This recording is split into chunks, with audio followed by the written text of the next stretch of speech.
So what's up guys, my name's Ash and welcome back to a brand new video. In today's video guys, I've got some custom tactics and player instructions for the 4-2-4 formation, but just before we get started guys, as always I would very much appreciate it if you could drop this a thumbs up. If you want some coins for the new level up promo, make sure you check out MMOXP.com. Their link is down in the description. They're very fast, they're very cheap, they're very reliable, and if you use my code Rema you can get yourself a nice 5% extra discount. Okay guys, so starting off with the custom tactics. For the defensive style, I like to have this on balanced. Now the reason we have this on balanced is because it does give us the best control over our defense. So when we want to press our opponent, we're able to do so, and when we want to drop back and be a little bit more passive, we are also able to do that. So it does give us the best control over our defense that the other settings do not offer us. Moving on to the defensive width guys, I have this on 42. The reason for this is so we can primarily defend in a nice narrow and compact shape, which will stop our opponents being able to attack us right through the middle. It stops us leaving so many gaps and it just makes us a lot more solid as a whole. The reason we don't lower the width crazy though, like to 20 for example,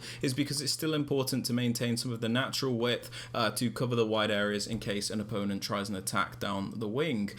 Moving on to the depth guys, we have this on 65. This is so we can win the ball higher up the pitch, which will allow us to create those easy chances. I'm personally not a fan of having a really low depth, as I feel like you constantly get pinned back in your own box, which is not nice, but on 65 we can win the ball higher up the pitch. The reason we don't go any higher though is because we'd get destroyed by through balls, and that is not ideal.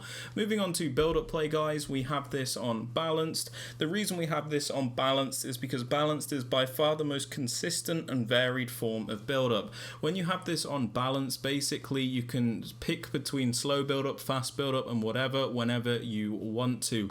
But for example, if you use slow build up, you're always going to have to build up slowly. You can't randomly decide to be a little bit faster, and the same way if you use fast build up, you can't decide to slow down. So you really have to pick and choose with the other settings, but with balance you can really pick and choose when and where you use each style. Moving on to chance creation guys, we have this on direct passing. This is because it's the most meta option in the game. Basically when you use direct passing, your attacking players will bunch up against the opposition defenders, so you can do the super overpowered 1v1 isolation plays. This makes it very easy to create those chances. Players will also make those extra movements in the box so you can get off the extra pass to actually guarantee the goals. Direct passing is super important in my opinion.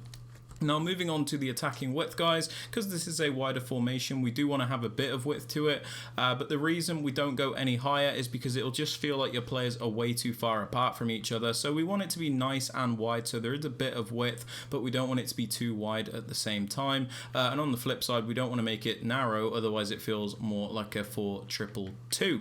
Moving on to players in box guys, I have this on 6 at the moment. This is so we can get players into the box to create those chances, but we don't overcommit everybody in the team to the point where if we lose the ball we won't get counter-attacked as much. As for corners and free kicks guys, these are both on 1, as there is a set piece routine that I use which requires these to be on 1. There is a link to that in the top right hand corner of the screen. Now I'm just going to give some suggestions on the types of players you can use in each position, because a lot of people ask which types of players they can use in certain positions, so I'm just going to give you my basic guideline for each position to maybe help some of you out. So starting off with the strikers guys, I would suggest having at least one creative minded player in that strike force, or somebody with some creative ability. The reason for this is if you just go for 2 out and out finishers, you're going to struggle to actually be nice and varied in attack. Basically you're always going to be restricted to things like crosses and through balls because those players are not capable of doing anything else. But if you implement a more creative player into that strike force, you're able to do more build up play, you're able to link up better with the striker, they're even able to dribble with the ball, which the other players wouldn't be able to do. So it is nice to have a balance, but again it is completely up to you what you do there. Moving on to the wingers guys, this is pretty self-explanatory, but you are going to want to use the best wingers. These are obviously players with very good pace and dribbling stats because they do need to beat men out wide. It would also help if they do have decent skill moves, as the tricks do help to beat those defenders. It's also important that they have some passing and shooting ability, because a lot of the time they will get into the penalty area, and if they don't have good stats in those areas they will screw up your chances. Moving on to the 2 centre mids guys, I like to go for a balance between the two. In the left centre mid spot, I like to go for a more defensive minded player. This is somebody that will stay back and be an anchor for us, so I would suggest somebody with a medium high work rate if you can get it, as you get that maximum contribution in the defence and they're not too bothered about going forward.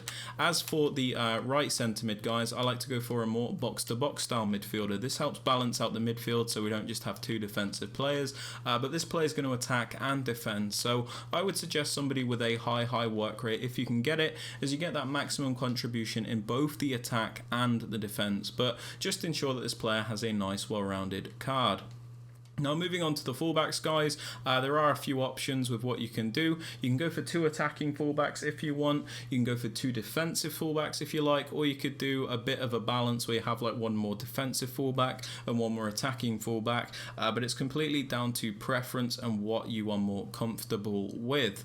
As for the 2 centre backs guys, these just need to be the full meta players. These are obviously players that are very quick, they have decent physicality, a medium high work rate, decent height, and good animation choices. Not much to say about them, and as for the goalkeeper guys, it really does not matter, you can use whoever you like. Now moving on to the player instructions guys, on both of the strikers I like to have them on stay central and mixed attack. Now the reason we have them on stay central is because we don't want them drifting off into those wider areas, especially since we already have wingers. We want them to stay in the central positions where the strikers should be. That is where they're going to be of most use to us.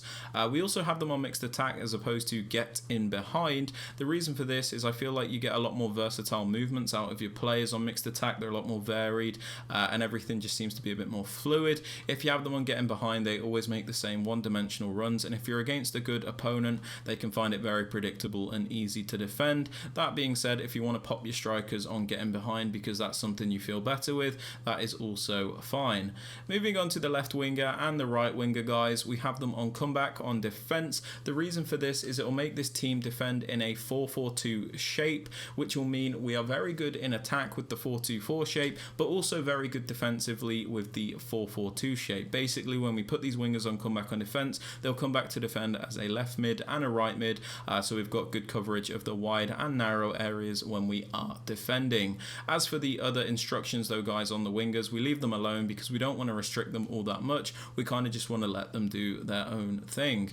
Moving on to the left centre mid guys, the more defensive minded midfielder, we have him on stay back while attacking and cover centre. We have him on stay back, so he's always staying back and being as defensive as possible. We don't need this player flying forward, and we also have him on cover centre, so he does defend those central areas.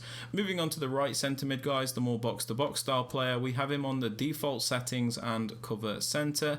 The reason we have him on the default settings is because, like I said, he is a more box to box style player, so we do want him to have a bit of a free roll, so we kind of just let him attack and defend when and where he wants to. And the only important thing is that we have him on cover centre, so like the other centre mid, he does defend those central areas. As for the fullbacks guys, I have them both on stay back while attacking and overlap. We have them on stay back while attacking, so our back four is always intact and we minimise the risk of getting through ball down the line, but we have them on the overlap run type instructions, so when we do send them on a run forward manually, they will make the overlapping runs to add extra width to the attack. I like to attack with the D-pad when I send my fullbacks forward, so I can just trigger attacking fullbacks and turn them off whenever I want to. But as for the 2 centre backs and the goalkeeper guys, these are on the default settings and I do not touch them. But yeah, they're my custom tactics and player instructions for the 4-2-4. If you have enjoyed or found it useful, please be sure to drop this a like, sub to the channel if you are new, and don't forget to turn on notifications. And with all that aside guys, I hope you have a great rest of your day, and I'll catch you all in the next one.